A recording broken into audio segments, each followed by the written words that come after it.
Today, we're diving into a crucial topic: Python file handling and exceptions.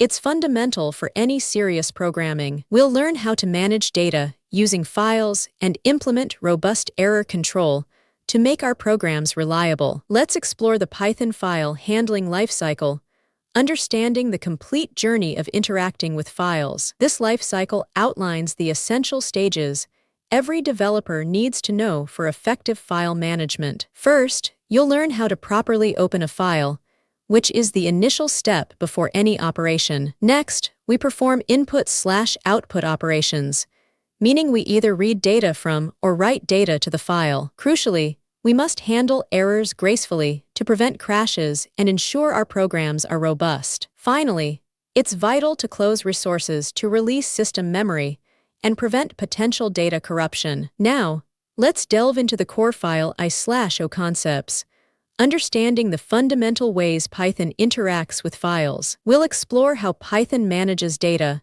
ensuring you grasp the essentials of file interaction. First, we have file modes, which define the specific access permissions you have for a file. These modes specify whether you want to read, write, or append data to your file. Then, we'll look at various reading methods, allowing us to retrieve data from files. You can retrieve the entire file content or read it line by line, depending on your needs. Next are writing methods, which enable us to store new data or modify existing data within files. You can write single strings or even lists of strings into your files effectively. Finally, resource closing is paramount, ensuring we properly release system resources. This prevents data corruption and ensures our operating system resources are managed efficiently. Let's move on to some basic file input/output code examples to see these concepts in action. We'll learn how to read and write text files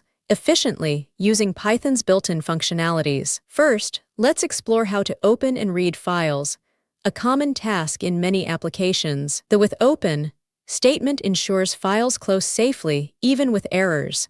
R mode is for reading and file. Read gets all content. Here we open example.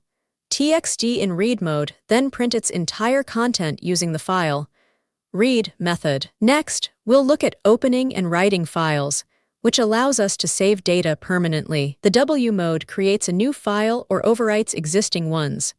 File write stores strings and \n adds new lines. This code opens output TXT in write mode, then adds 2 lines of text to it. Today, we'll explore different structured data file types, crucial for organizing and managing information efficiently. These types are essential for organizing and exchanging data effectively across various applications and systems. First, we have CSV files, which are simple, comma-separated value files, perfect for tabular data. Next, we will look at JSON files, widely used for web data exchange due to their human-readable format. Finally, we'll discuss binary files, which store data in a non-textual format, often for efficiency and security. Let's dive into CSV file operations, specifically using Python, a powerful language for data handling. We will focus on how to efficiently read and write tabular data,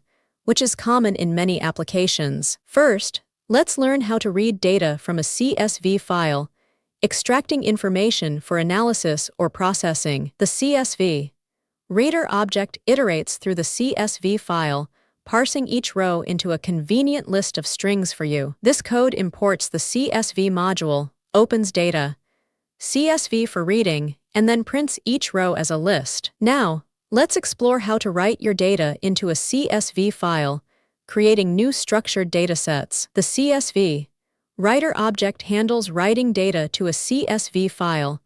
WriteRows takes a list of lists, each representing a row. This example creates data, then uses CSV writer to write it into output CSV, ensuring proper formatting. Next, we will examine the algorithm for performing operations with JSON files, a crucial skill for web development. Our focus will be on serialization and deserialization, which are the processes of converting data to and from JSON. The first essential step is to import Python's built-in JSON module, which provides all necessary functions. You simply use import JSON at the beginning of your script to make the module available. Then, we'll learn how to read existing JSON data from a file into a Python object for use. This code opens data, JSON in read mode and uses JSON load to parse its content into a Python variable. Conversely, we'll cover writing a Python object,